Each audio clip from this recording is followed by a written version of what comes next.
तो एक बार फिर न्यूज़ 36 लाइव के खबर के एक बार फिर असर होए हे।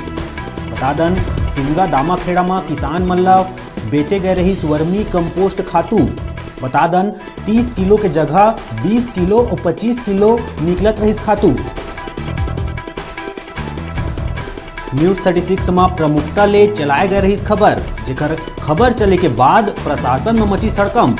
संज्ञान में लेत हुए जांच दल पहुंची दामाखेड़ा सोसाइटी और सोसाइटी में रखे वर्मी खाद के करीस जांच में बोरी के वजन में पाए गई कमी।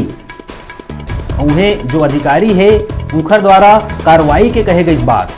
बता दन किसान मन हा पूरा 30 किलो खातू के पैसा देवत रही सोसाइटी में, लेकिन उ मन ला मात्र 20 से 25 किलो खातू मिलत रही।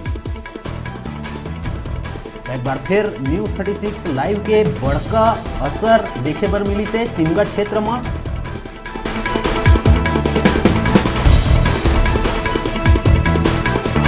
दामाखेड़ा में किसान मन ला वर्मी कंपोस्ट खातू बेचे जात रही से, जिमा 30 किलो के जगह किसान मन ला मात्र 20 से 25 किलो मिलत रही से।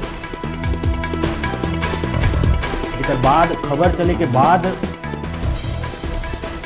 प्रशासन में हड़कंप मचीस और संज्ञान में लेत हुए दामाखेड़ा सोसाइटी पहुंचीस और खाद के जांच करीस, जेमा बोरी मन में वजन कम पाए गई और अधिकारी मन के द्वारा कार्रवाई के बात कही गई।